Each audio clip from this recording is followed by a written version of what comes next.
a tough week for middle managers at Ottawa City Hall. Senior management trimmed their numbers by 7 on Wednesday. 3 have been laid off, others have been offered demotions. City Manager Ken Kirkpatrick says the cuts are designed to both improve service and cut costs. That includes the layoff of Russell Mawby, the city's Director of Housing. Perry Rowe and Keenan Weller have both worked with Russell Mawby. Keenan Weller is the CEO of LiveWorkPlay. That's an organization that serves people with intellectual disabilities. And Perry Rowe is the chair of the Alliance to End Homelessness. Both gentlemen are with us this morning. Hello, thanks for coming in. Good morning. Keenan, let's start with you. How did you find out that Russell Mawby had been laid off?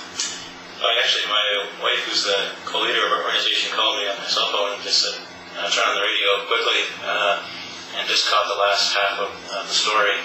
And it sounded like he'd been terminated, wasn't sure, and went and checked quickly on the web, on the internet, and confirmed that story. But you work with him regularly, and you didn't have the news yet? No, well, in fact, just that morning, we got some news from a colleague at the Ministry of Community Social Services that she'd been talking with Russell about the project that we were working on, and just on Monday, he'd been telling us he was going to go and speak to her on that issue. So literally that morning, we were getting information, and then he was terminated that day, so it was quite a shock. You worked with Russell Mawby on this On Your Own Together project, which helps people with intellectual disabilities move into houses on their own. I know Hallie Cotton has done stories on this program on that very project. Right. What was it like to work with Russell Mawby? Well, I think it was somewhat inspirational, actually. I remember our first interaction. We were we still are a very small organization, and getting into the field of housing was quite intimidating. And in fact, set up a meeting with him just to say, do you think we should forget about this, because it seems very difficult? And he said, no, what you're doing is important, you need to keep going, and our staff is here to support the kind of work that you're doing. So that was a critical, actually, message to our organization and our development. What's it like today to know that he's not there? Yeah, it's disappointing, and it also concerns me because housing is a big portfolio, and it concerns me about the man, but also about the position, because where does that leave us for the future? Perry, I want to bring you in on this. How did you learn that Russell was losing his job? Much the same way, Stuart. It was through word of mouth, and we finally were able to verify that indeed it happened. Certainly, none of us had seen it coming, and just as has been described, we've been working on a number of things with them, including the leadership table, and it's been business as usual. How would you describe Russell Mawby's contribution to housing in Ottawa as director? Well, I think since I've been here the full time that Russell's been in that position, and Russell's brought some pretty innovative thinking to the housing portfolio, and again, while I don't want to dwell too much on the personality, I mean the position is a key position, and even his predecessors were pretty innovative folks, but Russell has brought a different aspect to it and continued to help us move things forward.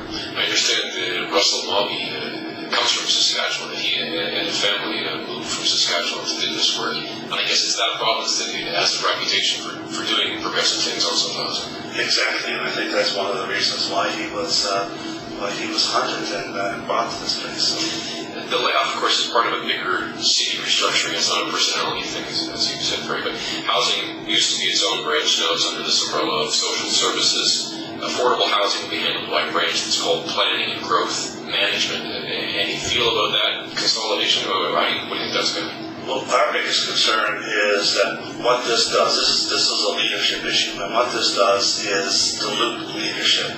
And as capable and as competent of the directors that are left, and these things will be put in their portfolio. For instance, where housing is going to go under from the remainder of it, besides the supportive piece. Daniel Masse is a great manager, but this portfolio that they have right now is so diverse and so huge. What happens is the attention that we'll get to any one particular piece will be so diluted. And, with departments that are already have never recovered from the amalgamation process where, we were doing a lot more, and that's grown over the past few years. with the same number of people.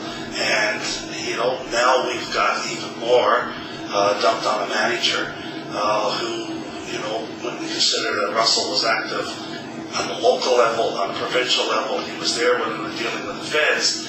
And how is that now going to be added onto a person's workload to be able to do that effectively? What do you think about that, Keenan? Would a project like LiveWorkPlay be possible without someone in that position? I was going to say a perfect example when Barry's talking about the leadership issue.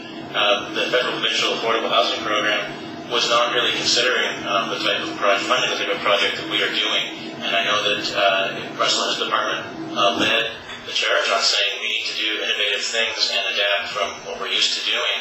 So I really worry about the loss of focus and the loss of leadership on that issue. And it's not like housing in Ottawa is a small issue. It's great that we had recruited somebody who was excellent at the job.